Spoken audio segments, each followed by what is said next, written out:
6 বছর আগে নিজের চোখে আব্বু আম্মুর বিচ্ছেদ হতে দেখেছি। তখন থেকে নিজেকে খুব আনলাকি মনে করতাম।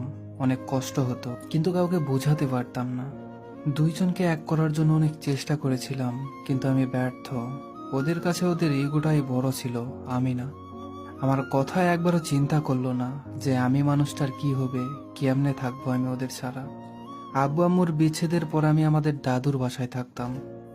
ওরা আমাকে যথেষ্ট পরিমাণ আদর করত, আলহামদুলিল্লাহ। ওদের ঋণ কখনো শোধ করতে পারবো না, এখন অনেক আদর করে সবাই। সবার আদর পেলেও কখনো আব্বু আম্মুর আদর পেতাম না। ওদের কথা মনে পড়লেই অনেক কান্না করি, কিন্তু কিছু করার মতো আমার সাধ্য নেই। এভাবে 5টা বছর কেমন জানি কেটে গেলেও বুঝতেই পারলাম না। আমি তখন ক্লাস 10-এ ভর্তি হলাম।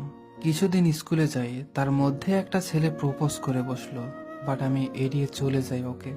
অনেক ভয় লাগতো আব্বু আম্মুর ওটা মনে পড়লে।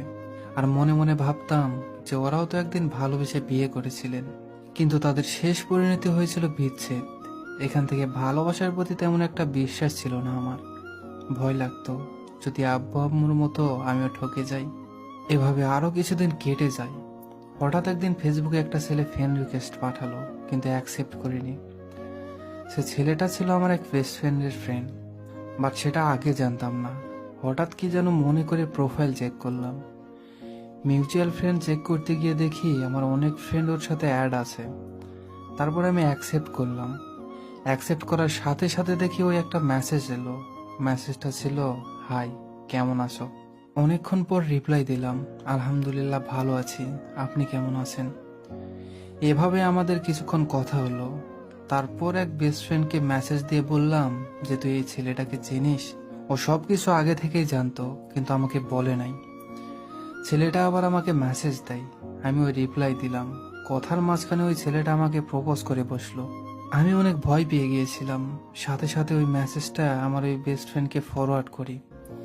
ও বলল যে অ্যাকসেপ্ট করে নে, অনেক ভালো ছেলে। কিন্তু আমি কোনোভাবেই রাজি হচ্ছিলাম না। আমি বললাম যে ওর সাথে আগে কিছুদিন কথা বলে দেখি, তারপর ভেবে দেখব। আমি কিন্তু সিরিয়াস ছিলাম না।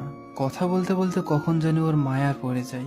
ছেলেটার নিজ বাসা ছিল কক্সবাজার, থাকতো নানুর বাসায়। সেন্ট মার্টিন অনেক দেখতে ইচ্ছে করত, কিন্তু মিট করার সাধ্য ছিল না। এভাবে 2টা মাস কেটে গেল। এই 2 মাসের মধ্যে আমাদের একবারও দেখা হয় নাই। আমি যখন পাগলের মতো ভালোবাসতে শুরু করলাম, আর ও আমাকে ইগনোর করতে শুরু করলো।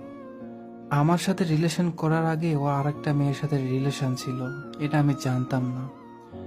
কিছুদিন পর আমি সবকিছু জেনে যাই।